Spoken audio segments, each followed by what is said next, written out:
I want to thank y'all for inviting me. This is a subject that's dear to our family's hearts, and we appreciate so much that you're teaching the Holocaust. I'm going to read a talk that Mom used to make, read it in first person, as if she were delivering this. I shall never forget the day in April 1945 when a tall, blonde, tearful American soldier came up to me at the Kaufering concentration camp and said, "We're going to take care of you now." It was the day of which I had almost been afraid to dream for the last 6 years.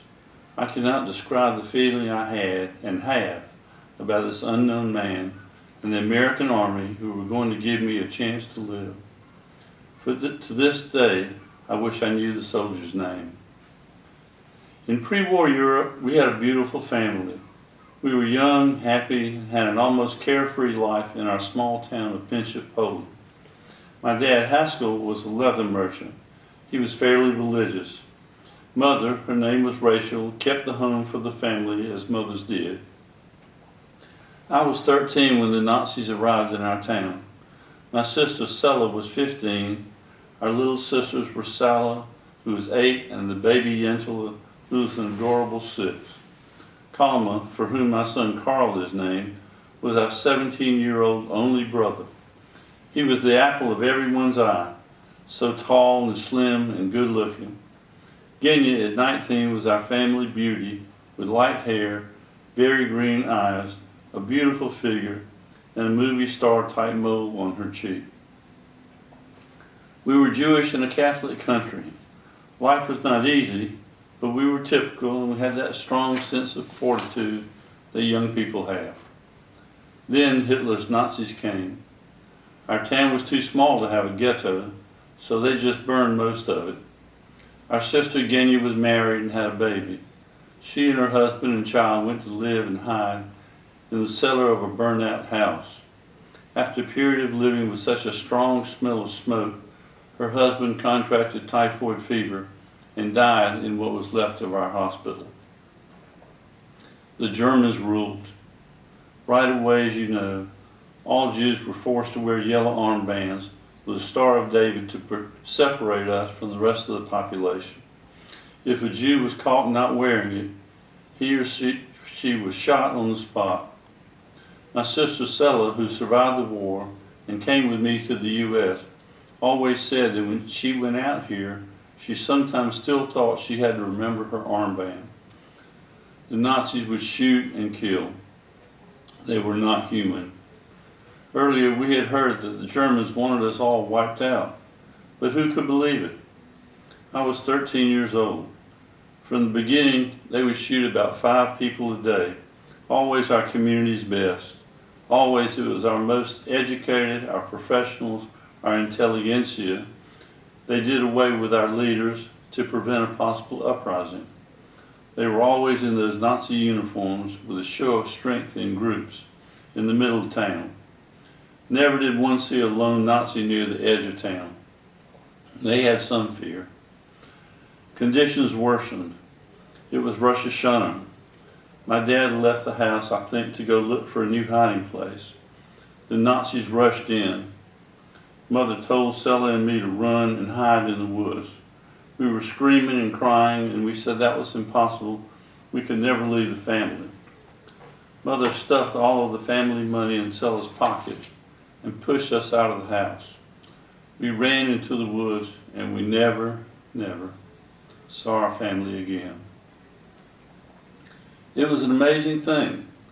Can you imagine the Chinese or the Russians coming to Myrtle Beach, burning in our houses and businesses, of Nazis rushing into the school with guns and all the students having to run into the woods for their lives, to be humiliated and tortured and starved for years with no hope of salvation?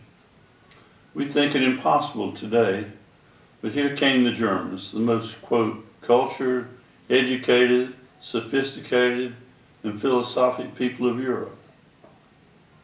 We lived in the woods. Winter was fast approaching. The weather grew colder and colder. Finally, we found 2 cousins and an uncle in the forest. Sella and our cousins would sneak to nearby villages and buy bread with the money that Mother had given us.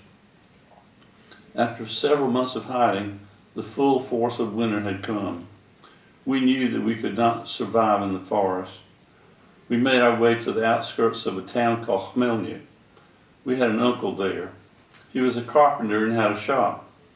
We found that the Nazis had not sent him off to a camp because they could use him to build for the war effort.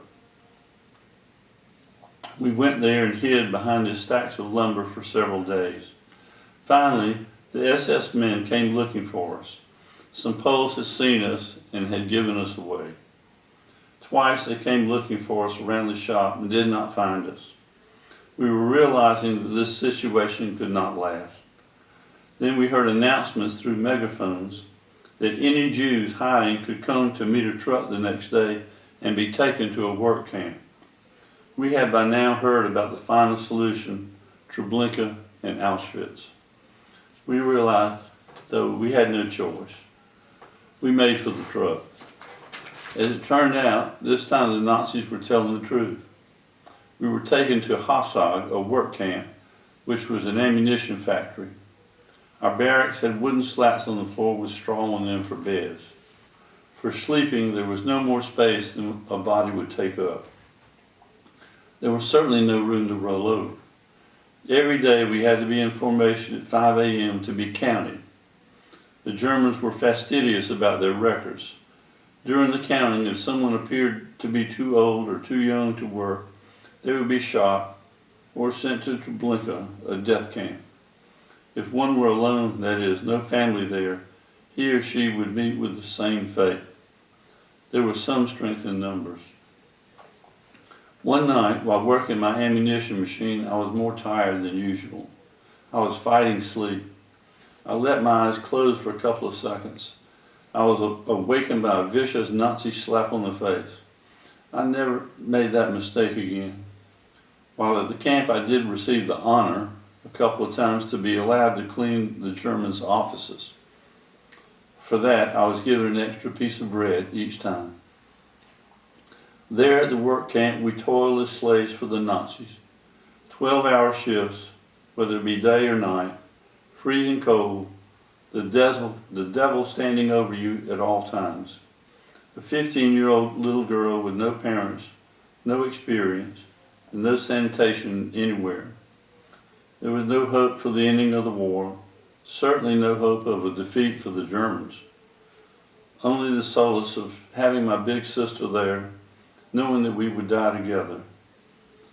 What had happened to the world? What had happened to my beautiful family? My carefree beginnings of adolescence? Could I ever dream of liberation? That a tall American soldier would one day call me out of the barracks with tears streaming down his face and ask about my history and welfare. Assure me that I was going to be taken care of from now on. It was the furthest thing from my mind. The only question was whether I should follow my instinct for self-preservation or go the easier route and allow the Nazis to end the misery quickly. By our will and the grace of God, we worked and survived in the work camp for 3 years. We worked on machines that made ammunition. Eventually, the Russians started to close in from the east. The Germans responded by bringing us west to the dreaded Bergen-Belsen. Bergen-Belsen was not a work camp, it was a death camp. Not that there were crematoria there weren't. It was just a place to go to die. Upon arrival there, we saw the people with that skeletal look, the gaunt look of starvation and death. After we got through the entrance there, a woman of the camp saw us coming in. She saw that we were in relatively good condition compared to the inmates there. Now, it was January in Germany. The ice on the ground didn't melt until May. The woman had a heavy coat. She offered it to us in exchange for our ration of a slice of bread. Being wary, it seemed like such a ridiculous exchange, too good to be true. I turned it down. Regardless, after processing at Bergen-Belsen, they took all of our remaining possessions. They did give us a real shower, and the close haircut that you've seen in the documentaries. We were issued the striped prison dress. After the shower, they separated those that appeared healthy compared to those that were sick or weak. I do not have to tell you what happened to those that did not pass the test. My sister and I were sent to the barracks, which consisted of a cabin with straw on the floor. There was no running water or toilet. Again, only room enough for a body to lie down. Our day consisted of arising before dawn for a roll call formation, a breakfast of a piece of bread and lukewarm coffee, moving heavy debris such as tree trunks back and forth all day with no lunch, and then a supper of warm water with a cabbage leaf. The next day we would do it again and again, while more and more people dropped and died. There was not much reason to try. At the very same town, Anne Frank, who was in Bergen-Belsen as well, met her fate. Finally, the Germans moved us to Burgau, a camp where we helped to build airplanes. Then they moved my sister and me again and again till we came to a camp called Kaufering. This was a camp where one's only goal was to have an existence. I had been very sick with typhus. My sister Sella had been able to help me with some of her food rations. Now she had typhus fever and was gravely ill. I took a terrible chance and sneaked into the kitchen and brought her some food. By then, the risk really didn't matter. We didn't care. I was barely holding on. Finally, we heard guns. They were coming closer and closer. There was fire in the woods. Our people were just dropping like flies. Then there was no food, not even for the Germans. We were lying there sick, dying. Then we saw an American soldier in the doorway. This is the man of whom I spoke. He called me out and spoke to a few of the girls. I wish today that I knew his name. My sister and I knew we were free, but it didn't matter. We weren't even hungry anymore. Even those who weren't sick had no change of expression. We both were skin and bones. We were taken to a hospital and began to be nursed back to health. Only then did we cry. Only then did the feelings come. Only then did we find out that we were the only ones in the family that had survived, and that our dear father and cherished brother had joined the partisans and were killed just a few months before the war ended.